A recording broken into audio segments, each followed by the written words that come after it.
আশ্রমের উদ্দেশ্যে বেরিয়ে গেছি। আমার ভাই আরেকটা ভাইকে, ভাই হ্যালো বলো, হ্যালো হ্যালো। নমস্কার বন্ধুরা, welcome to our day 2 blog. কথা মতো আমরা বেরিয়ে গেছি কপিলমুনি আশ্রমের উদ্দেশ্যে। তো এই কপিলমুনি আশ্রমের বিষয়ে অনেক ইতিহাস আছে, যেটা আমি অনেক ছোটোবেলা থেকে শুনে আসছি আমার দাদু ঠাকুমার কাছে। তো সেই সব নিয়ে আলোচনা করব। তার আগে আমরা এখন চলেছি একটা বিখ্যাত মনসা মন্দিরের কাছে। সেই মনসা মন্দির দর্শন করব। আমাদের সাথে আমার ভাইরা বাইকে আছে এবং আমাদের কিছু ফ্যামিলি মেম্বার টোটোতে আছে। এই যে সামনে টোটোটা যাচ্ছিল, সেই টোটোতে আমাদের ফ্যামিলি মেম্বার আছে। এখানে একটু রেস্ট নিয়ে তারপরে আমরা মনসা মন্দিরের দিকে এগোব। তো এই মনসা মন্দিরটাও অনেক জাগ্রত ঠাকুর। এটাও এখানের গ্রামের লোকেরা খুব মানে। তো এই গ্রামের লোকেরা যেহেতু মানে, এটা ঘিরে অনেক বড় এখানে মনসা মন্দিরের একটা মেলা হয়। তো খুব ভালো, এটা অনেক জাগ্রত। চলুন আপনাকে মনসা মন্দিরের আপনাদের দর্শন করাই। এই হলো মনসা মন্দির।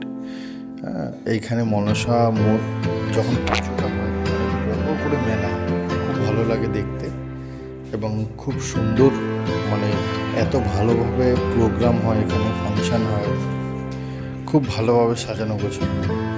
তো আপনারা আসুন, আপনাদেরকে দর্শন করিয়ে দিই, মন্দিরটা ভালো করে দেখে নিন। বাইরের রোদ এবং ওয়েদারটা ভালো থাকার জন্য ভিতরে মায়ের মূর্তিটাকে ভালো করে ভিডিও করতে পারলাম না, তাহলে আপনাদেরকে মূর্তিটা দেখাতে পারতাম।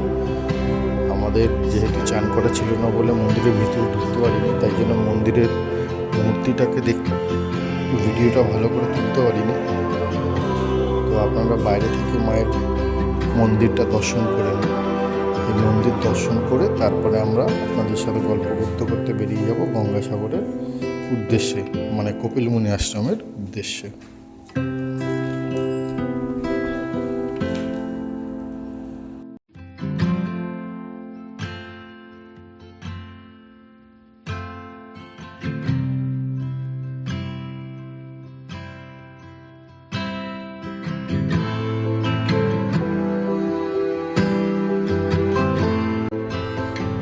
যাওয়ার পথে এখানে একটা খুব সুন্দর নদী মতন চলে গেছে, ছোট ব্রিজ করা আছে।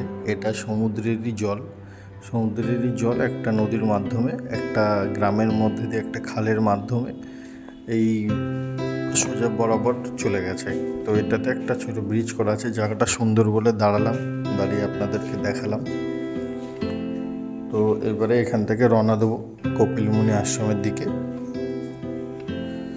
তো আপনাদের সাথে যেটা বলছিলাম সেটা হচ্ছে গিয়ে, এই কপিলমুনি আশ্রমের সম্বন্ধে যে ছোটোবেলা থেকে আমরা দাদু ঠাকুমার কাছে শুনে এসেছি, এই ব্যাপারে যে একটা ইতিহাস আছে, সেটা আমিও বিশ্বাস করতাম না, কিন্তু যাই হোক অনেকের মুখে শোনা কথা, সেটা আপনাদের সাথে শেয়ার করতে চাই।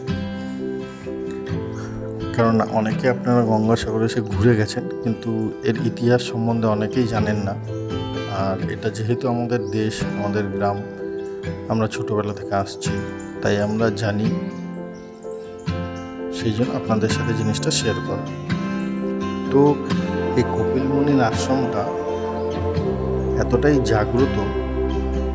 তো এই মন্দিরটা এখন যেটা বর্তমানে অবস্থিত বা প্রতিষ্ঠা করা হয়েছে, এটা নিজের হাতে তৈরি করা হয়েছে। কিন্তু এই মন্দিরটা আগে যেটা হতো সেটা হচ্ছে গিয়ে, যখন আমাদের গঙ্গাসাগর মেলাটা হয়, সেই সময় এই মন্দিরটা সমুদ্রের ভিতর থেকে উঠে আসতো, মানে সমুদ্রের জলটা দূরে চলে যেত আর মন্দিরটা অটোমেটিক উঠে আসতো মেলার সময়, আর জলটা অনেক দূরে চলে যেত। তো এই ভগবানের একটা দান ছিল যে মেলার সময় মন্দিরটা অটোমেটিক উপরে উঠে আসতো, জলটা দূরে চলে যেত। তো এটা আমার চোখে কোনো দিনও দেখা না, এটা দাদু ঠাকুমারা তারা দেখেছেন। তো এই সম্বন্ধে আমার দাদু ঠাকুমারা বলেছেন আমাদেরকে, ছোটোবেলা থেকে এটাই শোনা। তো খুব জাগ্রত মন্দির। চলুন সে মন্দির, প্রাচীন মন্দিরও দর্শন করাবো। যদিও বা এটা প্রাচীন না, এটা পরবর্তীকালে বানানো হয়েছে, কিন্তু যে মন্দিরটা সমুদ্রের তলা থেকে উঠে আসতো সেইটার দেখে এই মন্দিরটা বানানো হয়েছে।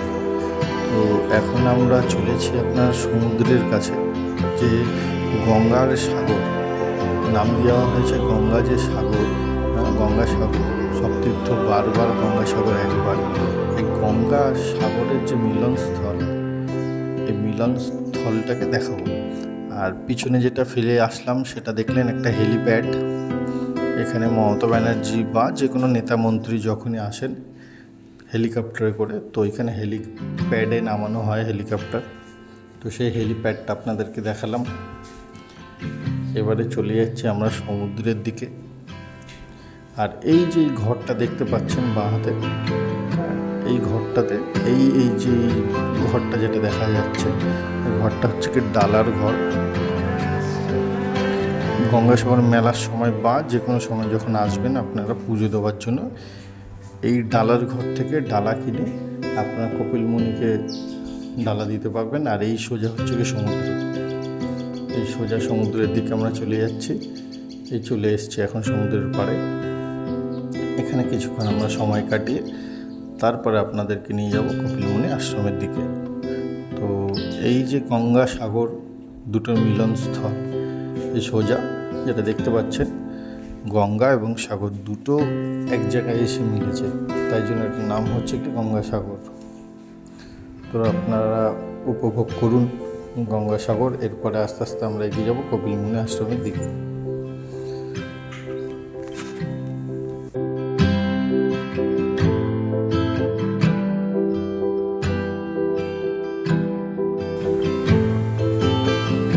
আপনারা দেখতেই পাচ্ছেন সমুদ্রের ধারে চলে এসেছি। আর আমাদের এই যে পোলাই কুণ্ডা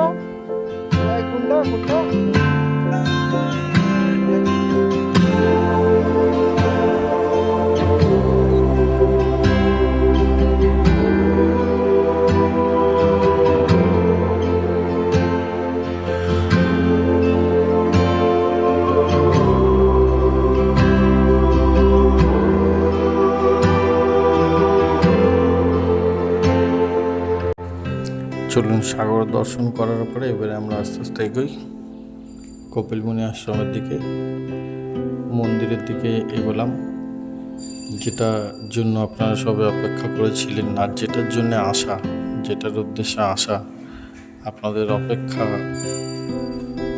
এবারে দেখাবো আপনাদেরকে কপিলমুনি আশ্রম। এই ঢুকে গেলাম কপিলমুনি আশ্রমের দিকে। এই যে বাঁ হাতে দেখছেন, এইখান থেকে ওদের বাউন্ডারিটা শুরু, কপিলমুনি আশ্রম। মানে সামনে মন্দির কিন্তু পিছনে অনেক বড় আশ্রম, যেটা ওটা তো ঢুকতে দেন না কেউ কাউকে, কারণ পিছনে আশ্রমটা যেটা আছে সেটা হচ্ছে কি শুধুমাত্র ওনাদের জন্যই, যারা পূজা করেন বা ওই আশ্রমের আন্ডারে আছেন তারাই ছাড়া আর কেউ ঢুকতে পারবেন না। এই হচ্ছে কি মন্দির। মন্দিরে যেহেতু ভিতরে ভিডিও অ্যালাউ নেই, তাই জন্য ভিতরের ঠাকুরের ছবিটা আমি তুলতে পারিনি। তো সেক্ষেত্রে মানে ভিডিওটা করে দেখাতে পারলাম না। সেক্ষেত্রে আমি কিছু স্ন্যাপশট দিয়ে দিচ্ছি, স্ক্রিনশট। তো স্ক্রিনশটে আপনারা দেখে নেবেন মন্দিরের ছবি, ঠাকুরের ছবিটা আমি স্ক্রিনশটে দিয়ে দেবো, আপনারা দেখে নেবেন। মন্দিরটার দর্শনটাকে ভালো করে নিন, তারপরে আপনাদেরকে স্ক্রিনশট দিয়ে দেবো। কিছু পিকচার ক্লিক করা আছে সেগুলো দিয়ে দেবো আপনাদেরকে। তো এই মন্দিরটা শেষের পথে, শেষ করার পরে এই যে এই গুমটিগুলো দেখছেন মন্দিরের পাশে বসানো, এইখানে মেলার সময় সমস্ত সাধুরা পাহাড় থেকে এসে তাদের এখানে ঘর করা আছে আলাদা আলাদা, এই ঘরে ওনারা বসেন। আপনারা যখন মেলার সময় আসবেন তখন দেখতে পাবেন এই ঘরের মধ্যে সবাই এক এক করে বসে থাকেন। তো ওনারা শুনেছি নাকি পাহাড় থেকে আসেন। তো আপনার যদি পুজো দেওয়ার ইচ্ছা থাকে তো সেক্ষেত্রে আপনারা এসে পুজো দিয়ে যেতে পারেন গঙ্গাসাগরে। তো আপনাদের সাথে সমস্ত কিছু শেয়ার করলাম, কীভাবে আসলাম, কোথায় কোথা দিয়ে আসলাম, কত খরচা পড়লো সমস্ত কিছু আপনাদেরকে শেয়ার করলাম। ভালো লাগলে লাইক ও সাবস্ক্রাইব করে দেবেন, এবং হ্যাঁ অবশ্যই শেয়ার করতে অবশ্যই ভুলবেন না। দয়া করে শেয়ারটা করে দেবেন। আপনাদের ভালোবাসার সাথে থাকলে এরকমই আরও ভিডিও পরবর্তীকালে নিয়ে আসবো।